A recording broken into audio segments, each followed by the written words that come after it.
नमस्कार दोस्तों, स्वागत है आज आपका अपने चैनल डिजिटल डी के हेल्प पर। आज हम बात करने वाले हैं इस वीडियो में आरआरबी एनटीपीसी भर्ती की तैयारी के बारे में कि जो कि काफ़ी चर्चित भर्ती है। इसकी तैयारी की स्ट्रैटेजी, कौन से बुक्स पढ़े और कुछ प्रो टिप्स जिससे आपको बहुत ही मदद मिले और आपका सिलेक्शन हो सके। तो वीडियो को अंत तक देखिए। इसमें मैं आपको स्टेप बाय स्टेप गाइड करूँगा कि आपको कौन से सब्जेक्ट्स को कितना वेटेज देना है और कौन से सब्जेक्ट्स में कितना टॉपिक्स, कौन सा टॉपिक्स कवर करने हैं। तो चलिए स्टार्ट करते हैं बिना टाइम वेस्ट किए।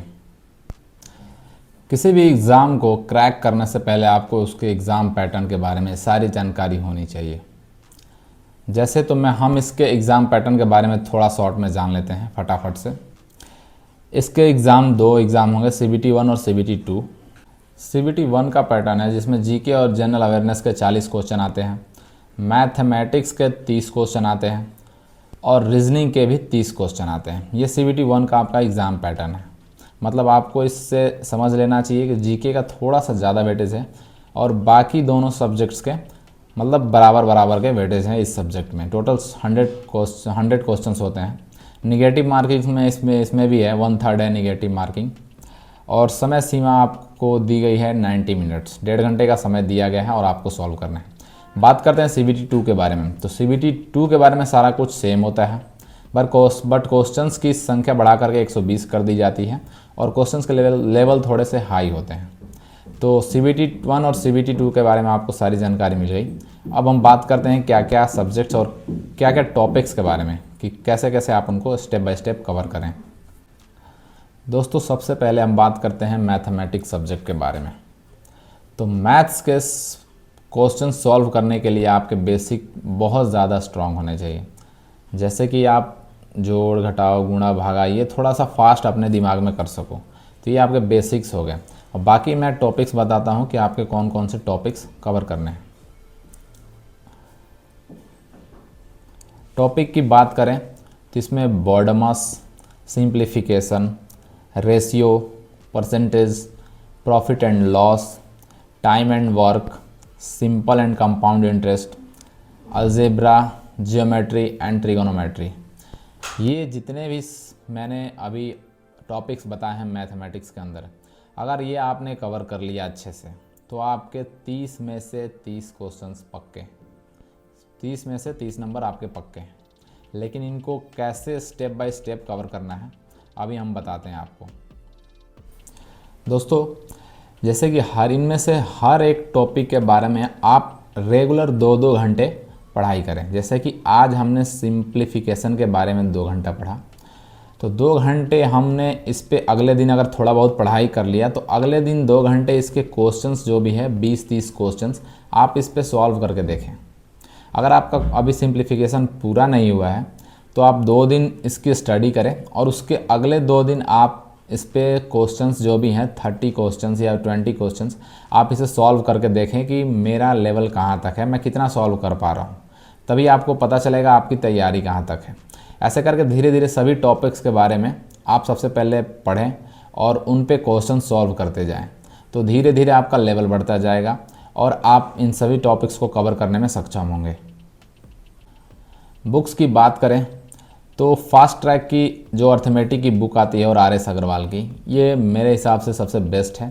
अगर आपके पास भी कोई रिकमेंडेशन है तो आप हमें कमेंट बॉक्स में बता दीजिएगा, तो उसके बारे में भी हम आपको बताएंगे। अगर आपको जो भी बुक अच्छी लगे अर्थमेटिक की, मेरे हिसाब से तो ये RS अग्रवाल की सबसे बेस्ट है और ये बुक्स आपको बहुत ही अच्छा अर्थमेटिक में नंबर ला के देगी।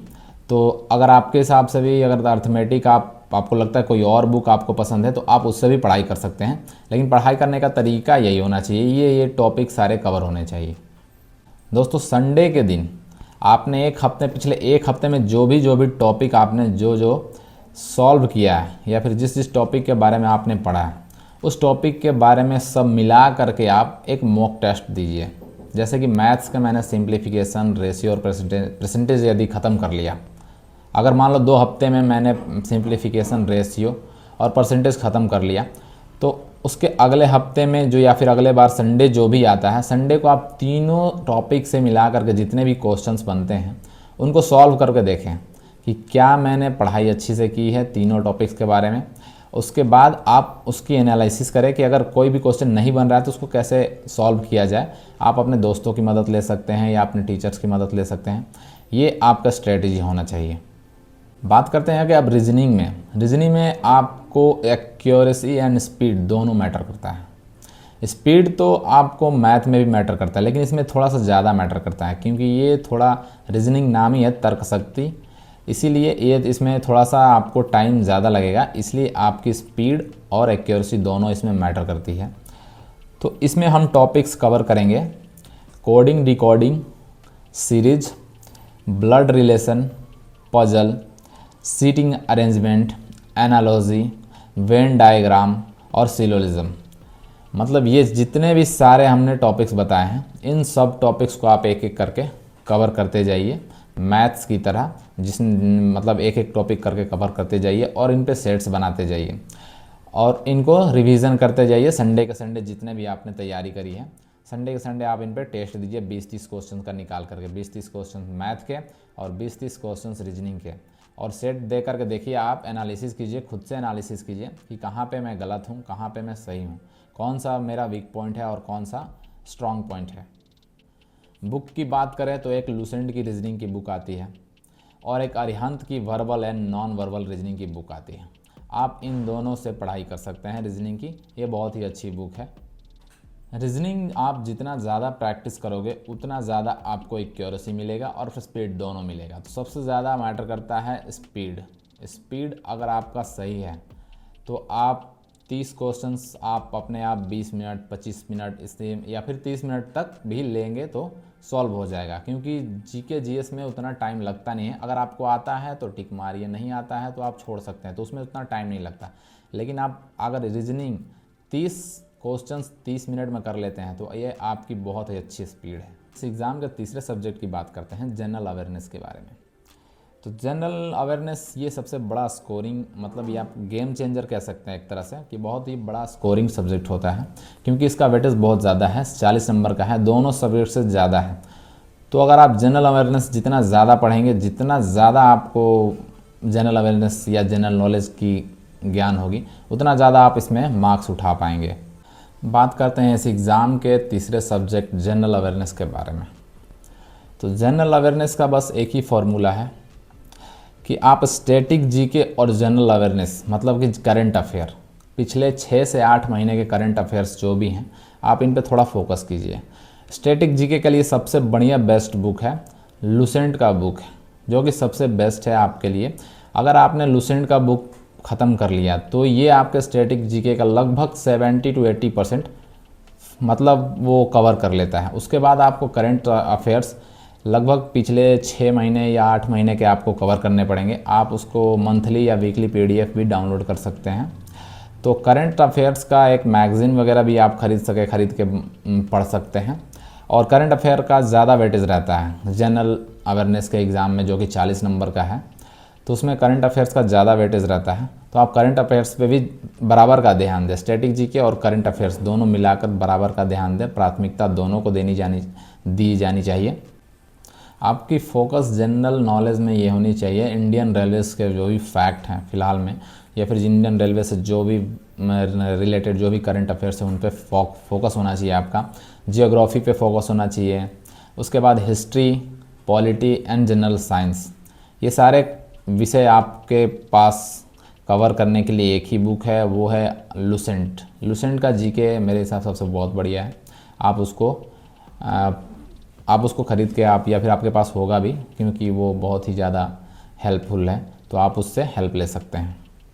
अगर आप फुल टाइम से तैयारी कर रहे हैं तो आप ये रूटीन फॉलो कर सकते हैं, जैसे कि आप मॉर्निंग में 2 घंटे मैथ्स पढ़ लिए, उसके बाद आपने आफ्टरनून में 2 घंटे रीजनिंग पढ़ लिए, उसके बाद आप इवनिंग में 2 घंटे जीके जीए पर फोकस कीजिए, ठीक है। आपके टोटल आवर्स हो गए 6 घंटे। नाइट में आपको ज़्यादा नहीं पढ़ना है, 1 घंटे का समय देना है बस। तो नाइट में आप 1 घंटे रिवीजन और मॉक टेस्ट पे दीजिए और ये टोटल आपके 6 से 7 घंटे हो जाएंगे। और उसके बाद सेम रूटीन फॉलो कीजिए अगले दिन से।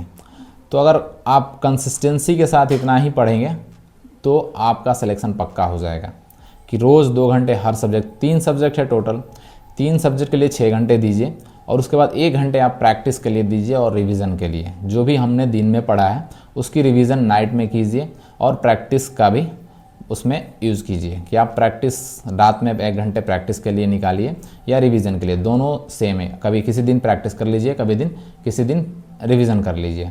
तो ऐसे हिसाब से इस स्ट्रैटेजी के साथ आप पढ़ेंगे तो आपका सिलेक्शन हो जाएगा।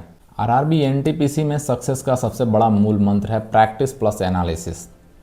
जैसे कि अगर आप 1-2 महीने की तैयारी कर चुके हैं, मान लीजिए आपने फॉर्म भर दिया और 1-2 महीने की तैयारी कर चुके हैं, तो तैयारी करने के बाद आपको सबसे ज़्यादा प्रैक्टिस पे ध्यान देना है और एनालिसिस पे।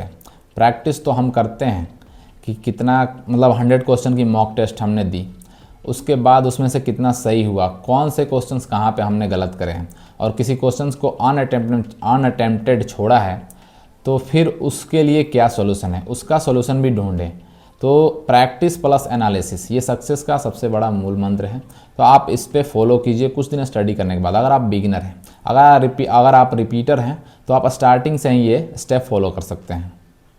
और एक बात और, ये जितने भी आपने प्रैक्टिस और मॉक टेस्ट के बारे में बात कर रहे हैं, इनके साथ साथ आप प्रीवियस ईयर्स के क्वेश्चंस, जो कि आया बुक भी बहुत सारे हैं प्रीवियस ईयर्स के, जो भी रेलवे के एग्ज़ाम में पूछे गए हैं, आप इनके बुक से सॉल्व कीजिए प्रॉब्लम्स। मतलब कि आपके क्वेश्चंस जो भी हैं, प्रीवियस ईयर के जो भी क्वेश्चन हैं, आप इनको सॉल्व करने की कोशिश कीजिए।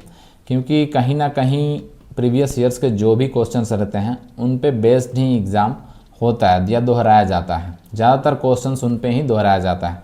तो आप इन्हें अनदेखा नहीं कर सकते हैं। प्रीवियस ईयर्स में जो भी क्वेश्चंस पूछे जाते हैं आप इनको कभी भी अनदेखा नहीं कर सकते। तो आप इन पे फोकस ज़रूर रखिए। दोस्तों एक बात अवश्य ध्यान दीजिएगा कि जो भी मैंने टॉपिक्स अभी बताए हैं, पिछले सब्जेक्ट्स के, अलग अलग सब्जेक्ट्स के जो भी टॉपिक्स हैं, इनको आपको अवश्य कवर करना है। रेलवे के एग्ज़ाम होने से पहले आपको ज़रूर कवर करना है।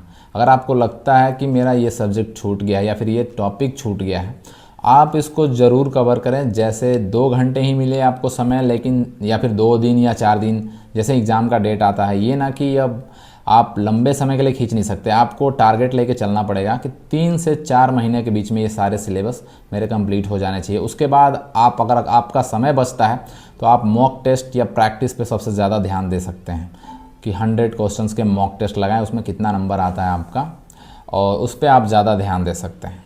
रेलवे एनटीपीसी जो है ये एक पेशेंस वाला एग्ज़ाम है, क्योंकि इसमें कंपटीशन बहुत ज़्यादा है। तो अगर आप स्टडी एक स्ट्रेटजिकली, मतलब स्ट्रेटजी बना करके करेंगे, तो आपका सिलेक्शन पक्का है। इसमें कंपटीशन टफ है, इस बात में कोई शक नहीं है, लेकिन आपका हार्ड वर्क और आपका जो कंसिस्टेंसी है ये आपको सिलेक्शन दिलाएगा। तो दोस्तों ये थी रेलवे एनटीपीसी 2025-26 के प्रिपरेशन की गाइड पूरी तरह से। अगर वीडियो अच्छी लगी तो लाइक कीजिए, चैनल को सब्सक्राइब कीजिए, दोस्तों के साथ शेयर कीजिए। अगर आपको इसमें भी अभी भी कोई डाउट है प्रिपरेशन को लेकर के, तो आप हमें कमेंट बॉक्स में पूछ सकते हैं। आपका डाउट हम ज़रूर सॉल्व करेंगे। और दोस्तों के साथ शेयर कीजिए जिनको भी प्रिपरेशन या इसमें दिक्कत हो रही है, आप उनको दिखाइए और समझाइए कि इस टाइप से हम मिलकर प्रिपरेशन कर सकते हैं, ताकि हमारा सिलेक्शन 100% श्योर हो। And all the best future railway employees. मिलते हैं नेक्स्ट वीडियो में। Till then keep studying and keep growing. Thank you.